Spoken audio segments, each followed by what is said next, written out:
বাজাজ কোম্পানির Pulsar series নিঃসন্দেহে বাংলাদেশের বাজারে সবচেয়ে জনপ্রিয় স্পোর্টস বাইক সিরিজ। আর সর্বপ্রথম 24শে নভেম্বর 2001 সালে লঞ্চের পর বাংলাদেশের বাজারে রাজত্ব করে আসছে বাজাজের পালসার সিরিজের বাইকগুলো। কিন্তু 2020 থেকে 2025 এই 5 বছরে বাজাজের পালসার বাইকগুলো Honda X-Blade, Yamaha FZS version 2, TVS Apache RDR 164V এবং সুজুকি জিক্সার মনোটনের মতো বাইকগুলোর কাছে বাজার হারিয়ে ফেলেছে। তাই বাজাজের এখন এমন একটা পালসার বাইক দরকার যেটা বাংলাদেশে তাদের হারিয়ে যাওয়া বাজার আবার ফিরিয়ে আনবে। এরই ফলশ্রুতিতে গত 1 মে বাজাজ তাদের প্রথম semi faired street fighter bike বাংলাদেশের বাজারে লঞ্চ করে দিল, যেটা হচ্ছে পালসার F250। কিন্তু তারা যদি তাদের এই semi faired street fighter bike launch না করে full faired sports bike Pulsar RS200 launch করতো তাহলে আরও ভালো হতো। সঠিক বলেছেন, আপনার বুদ্ধি ভালো। যাই হোক, এই ভিডিওতে আমি আপনাদেরকে জানিয়ে দেব বাজাজ পালসার F250 এর full specifications, ready pickup, top speed এবং বাংলাদেশের বাজারে এটার বর্তমান বাজার মূল্য সম্পর্কে। আর ভিডিওর শেষ অংশে বলবো এই বাইকটি আপনার জন্য কেনা উচিত হবে কিনা। তো চলুন সকল বাজে কথা বাদ দিয়ে ভিডিওটি শুরু করা যাক। বাইকটির সামনে ব্যবহার করা হয়েছে এরকম aggressive looking single projector LED headlamp এবং উপরে দুটি LED DRL ব্যবহার করা হয়েছে। আর বাইকটির ফ্রন্ট ডিজাইনটি অনেকটা CF Moto 300 SR এর মতোই। যাই হোক, বাইকটির পিছনে ব্যবহার করা হয়েছে সেই পালসারের iconic dual LED tail lamp. তার সাথে আছে 14 লিটারের মাস্কুলার ফিউল ট্যাঙ্ক এবং ফিউল ট্যাঙ্কের উপরে প্লাস্টিকের হালকা বডি ফেয়ারিংয়ের সাথে আছে পালসারের 3D লোগো এবং বাইকটির বডি কিটে এরকম আকর্ষণীয় গ্রাফিক্সের স্টিকার পেয়ে যাবেন। আর বাইকটিতে ব্যবহার করা হয়েছে এরকম sharp looking LED indicator lamp. নিঃসন্দেহে পালসার F250 এর ডিজাইনটি যথেষ্ট মডার্ন এবং অ্যাগ্রেসিভ লুকিং, কিন্তু আমার কাছে পার্সোনালি সেই পালসার 220F এর ডিজাইনটিই বেস্ট। তোরে কইছে তুই বেশি জানোস। যাই হোক, বাইকটির ফ্রন্ট টায়ার হিসাবে ব্যবহার করা হয়েছে 100/80 সেকশনের মোটা টিউবলেস টায়ার এবং পিছনে ব্যবহার করা হয়েছে 140/70 সেকশনের মোটা টিউবলেস টায়ার। তবে 250cc সেগমেন্টের একটা বাইক হিসেবে পিছনে 150 সেকশনের টায়ার দিলে আরও ভালো হতো, তবে স্টিল এটা ভালোই। যাই হোক, বাইকটির ফ্রন্ট সাসপেনশন হিসাবে ব্যবহার করা হয়েছে telescopic suspensions with the diameter of 37 millimetres এবং বাইকটির পিছনে ব্যবহার করা হয়েছে 7 স্টেপ অ্যাডজাস্টেবল মনোশক সাসপেনশন, যার ফলে এই বাইকটির সিট হাইট আপনি কিঞ্চিত কম বেশি করে নিতে পারবেন। পালসার সিরিজের বাইকগুলো এতদিন তাদের ফিচার্স নিয়ে ট্রোল হলেও বাজাজ কিন্তু প্রত্যেকটা পালসার বাইককেই আপডেট করে ফেলেছে, যার ফলশ্রুতিতে আমরা এই বাইকটিতে পেয়েছি ফুল ডিজিটাল ইনস্ট্রুমেন্ট ক্লাস্টার বা স্পিডোমিটার, যেখানে RPM meter, speedometer, odometer, trip meter, gear position indicator, service reminder, ABS indicator, turn by turn navigation সহ সকল বেসিক ইনফরমেশন শো করে।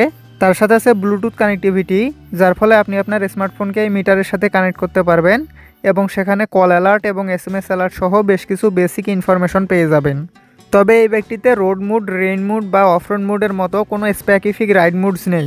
তবে এই বাইকটিতে রোড, রেইন এবং অফরোড ABS মুডস আছে। ভালো করে শুনে রাখুন, এগুলো কিন্তু রাইড মুডস না, এগুলো ABS মুডস। যাই হোক, এই বাইকটিতে ট্রাকশন কন্ট্রোল এবং স্লিপার ক্লাসের মতো কিছু হাইটেক ফিচার্সও আছে। মানে দামের কথা চিন্তা করলে বাজাজ পালসার F250 এই সেগমেন্টের one of the most features loaded bike. যাই হোক, বাইকটির ব্রেকিং সিস্টেম হিসাবে সামনে ব্যবহার করা হয়েছে 300 মিলিমিটারের ডিস্ক ব্রেক এবং পিছনে ব্যবহার করা হয়েছে 230 মিলিমিটারের ডিস্ক ব্রেক। তার সাথে আছে dual channel anti-lock braking system বা ABS এবং 250cc সেগমেন্টের একটা স্ট্রিট ফাইটার বাইক হিসাবে কিন্তু এই ব্রেকিং সিস্টেম যথেষ্ট ভালো। বাইকটির সিট হাইট 795 মিলিমিটার এবং ওজন 164 কেজি, যার ফলে এই বাইকটি কমফোর্টেবলি চালাতে হলে আপনার হাইট কমপক্ষে 5 ফিট 5 ইঞ্চি হতে হবে। তবে হাইট যদি 5 ফিট 5 ইঞ্চির একটু কম হয় তবুও এই বাইকটি চালাতে পারবেন, কিন্তু কমফোর্টেবলি চালাতে পারবেন না। বাইকটিতে স্পিড সিট বা কাটা সিট ব্যবহার করা হয়েছে এবং হ্যান্ডেলবার হিসাবে দেওয়া হয়েছে 3 পার্ট হ্যান্ডেলবার।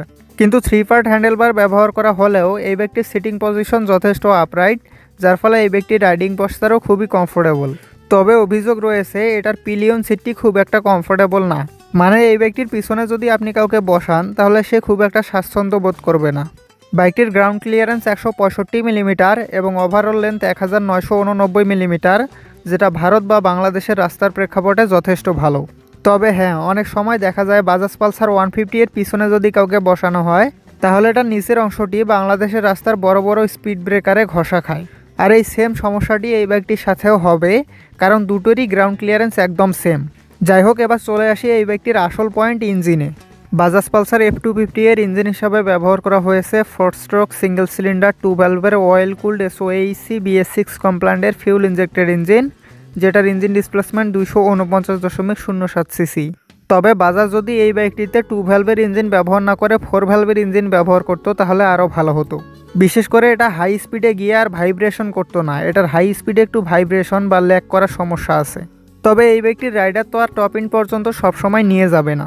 যাই হোক, এই ইঞ্জিনটি সর্বোচ্চ 24.1 হর্স পাওয়ার @8750 RPM এবং 21.5 নিউটন মিটার টর্ক @6500 RPM উৎপাদন করতে সক্ষম, যার ফলে এই বাইকটিতে 0 থেকে 60 কিলোমিটার গতি ওঠাতে সময় লাগে 3.65 সেকেন্ড এবং 0 থেকে 100 কিলোমিটার পার আওয়ার গতি ওঠাতে সময় লাগে 9.79 সেকেন্ড।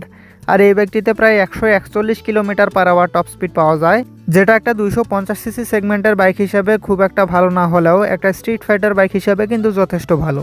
আর হাইওয়ে রাইডিংয়ের ক্ষেত্রে কিন্তু সবচেয়ে বেশি দরকার হয় ইনিশিয়াল পাওয়ার, এবং ইনিশিয়াল পাওয়ারের দিক থেকে কিন্তু এই বাইকটি অনেকটাই এগিয়ে থাকবে। যাই হোক, এই বাইকটির ফিউল সাপ্লাই সিস্টেম হিসাবে ব্যবহার করা হয়েছে FI অর্থাৎ ফিউল ইনজেকশন সিস্টেম। আর বাজাজ দাবি করে তাদের এই বাইকটি প্রতি লিটার পেট্রোলে 38 কিলোমিটার পথ যাবে। তবে আমার মনে হয় না 250 সিসির এত বড় একটা ইঞ্জিনওয়ালা বাইক 38 কিলোমিটার মাইলেজ দিবে। আমার মনে হয় এটা প্রতি লিটার পেট্রোলে 28 থেকে 32 কিলোমিটার পথ যাবে। বাংলাদেশের বাজারে পালসার F250 এর মূল্য নির্ধারণ করা হয়েছে 3,65,000 টাকা। বলেন কি? তবে বর্তমানে এটাতে 15,000 টাকা ছাড় পাবেন, মানে বর্তমানে এই বাইকটি আপনি 3,50,000 টাকায় কিনতে পারবেন। এখন আসল কথা, এই বাইকটি কেনা কি আপনার জন্য উচিত হবে? দেখুন, এই বাইকটি সর্বপ্রথম 28 অক্টোবর 2021 সালে ভারতের বাজারে লঞ্চ করেছিল বাজাজ, কিন্তু এই বাইকটি এর লুকস, ডিজাইন এবং ভাইব্রেশনের কারণে ভারতের বাজারে একদমই জনপ্রিয়তা পায়নি এবং সর্বশেষ 2024 সালে এটার আপডেটেড ভার্সন লঞ্চ করা হয়। কিন্তু যথেষ্ট পরিমাণে ফিচার্স এবং পাওয়ার থাকা সত্ত্বেও এই বাইকটি আবারও জনপ্রিয়তা পেতে ব্যর্থ হয়। তাই বাধ্য হয়ে বাজাজ এটাকে ভারত থেকে ডিসকন্টিনিউ করে দেয়, মানে এই বাইকটি ভারতে আর অ্যাভেলেবেল নেই।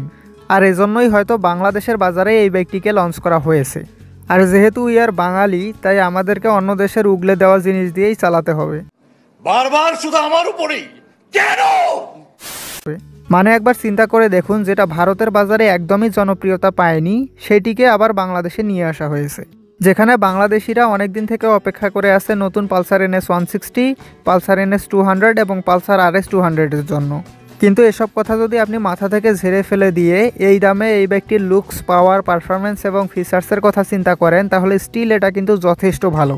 আর আপনি যদি এই দামে অনেক লং ডিস্টেন্স ট্রাভেল করার জন্য একটা ভালো স্ট্রিট ফাইটার বাইক কিনতে চান, তাহলে বাংলাদেশের বাজারে এটা বর্তমানে বেস্ট অপশন। তো এই ছিল বাজাজ পালসার F250 সম্পর্কে বিস্তারিত ভিডিওটি ভালো লেগে থাকলে একটি লাইক অবশ্যই করবেন এবং এরকমই বাইক রিলেটেড ভিডিও পাওয়ার জন্য চ্যানেলটি সাবস্ক্রাইব করে বেল নোটিফিকেশনটি অন করে রাখবেন। আর আমার এই চ্যানেলটি বর্তমানে একটু ডাউনফলে চলছে, তাই ভিডিওটি শেয়ার করে আমাকে একটু সাপোর্ট করবেন please. Ride safe for ride again, see you in the next video.